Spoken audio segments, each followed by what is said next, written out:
President Obama's executive orders announced Tuesday have the whole nation talking.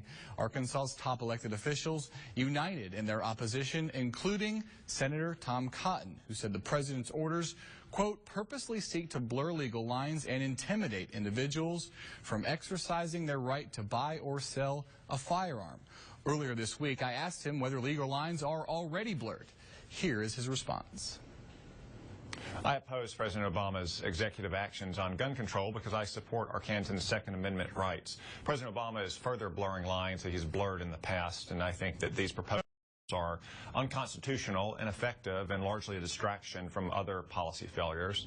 They're unconstitutional because it's the Congress's job to change the law in our system, not the president's. Ineffective because we've seen time and again that more gun control doesn't stop criminals or terrorists. Just recently, the San Bernardino terrorist used weapons that were largely forbidden by California state law. And a distraction from his own failures. On a law enforcement front, gun prosecutions are down during President Obama's tenure, so we're not enforcing the laws we already have.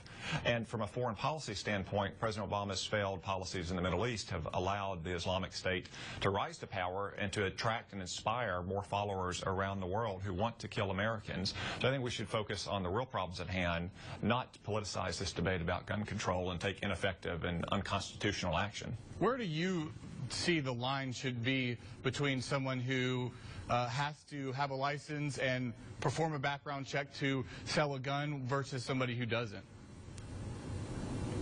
Well, the law is fairly clear. Anyone who engages in the business of selling and buying firearms and gets a federal license to do so has to run background checks. That's true if the person is doing so from his or her own store or doing so at, say, a gun show. In fact, my wife and I were at the Little Rock Gun Show last year. She bought a new firearm, and it was from a federally licensed dealer, and they ran a background check on her. I don't think, however, that law-abiding Arkansans, when they sell a firearm to their neighbor or to their hunting club buddy or maybe give one to their son or their daughter for a birthday or for Christmas, should be required to go through those checks. I trust Arkansans to be responsible gun owners. That's the way my parents raised me on our farm in Yell County, and that's the way I believe the vast majority of Arkansans grew up as well. They know how to use and responsibly transfer firearms. They don't need to get a federal license if they do so once or twice a year. But would you not admit to the fact that there's a large number of people in this country that have guns that should? And you know, there's studies, and it's very hard to pin down numbers on this, but there was this 2015 Harvard study that said 40% of people who bought their last gun did so without a background check. I mean, is that not an issue in your eyes?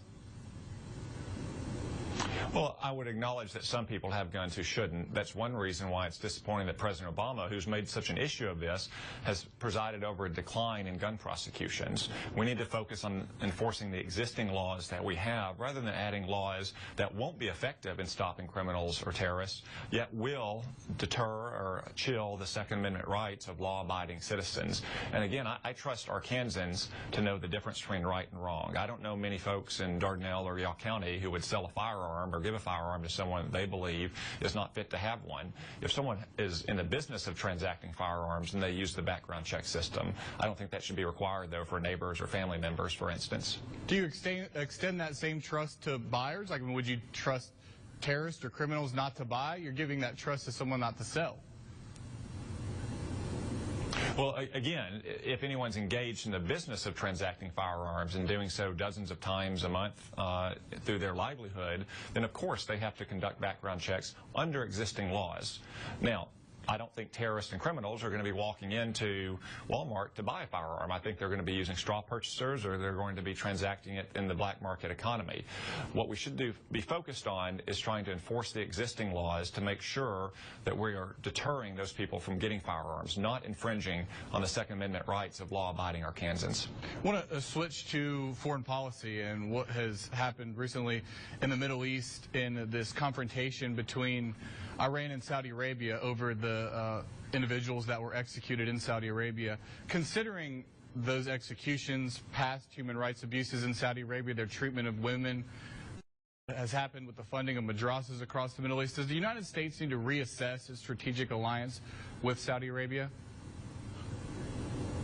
Well, we certainly have our differences with the Saudi government, and it's something that U.S. government officials raise very frequently. But in the end, Iran is a grave threat to our interests in the region. Just a few days ago, Iran invaded the Saudi embassy, much like they did our own embassy in 1979. Iran, unlike Saudi Arabia, continues to race towards nuclear weapons, continues to actively support terrorism in countries like Lebanon and Syria and Yemen. Just a few years ago, supported a plot that would have assassinated the Saudi ambassador in Washington, D.C. Iran is the world's worst state sponsor of terrorism. So despite the disagreements we have with the Saudi government and their judicial system, they've been a loyal ally of the United States for many years. Iran has been one of our most mortal adversaries. We need to focus on stopping Iranian aggression in the region. You talked about what's going on in Syria and Iraq. What should the president be doing? What would you do differently than what's being done now to combat ISIS and to also deal with the situation in Syria? Well, the most immediate thing the president should do is put a halt to the Iran nuclear deal. He said last summer, as he was selling the deal to Congress and the American people, that after it was ended, that he would stand up to Iranian aggression in the region. And time again, we've seen that he's failed to do so. He's equivocating between our support for Saudi Arabia and Iran this week. Just a couple days ago, Iran launched rockets near a U.S. warship without any kind of retaliation. He's continued to let Iran develop ballistic missiles. All these things are gross affronts to international law and a threat to our interests in the region. The president should not go forward in the coming weeks with the transfer of up to $150 billion in sanctions relief to Iran.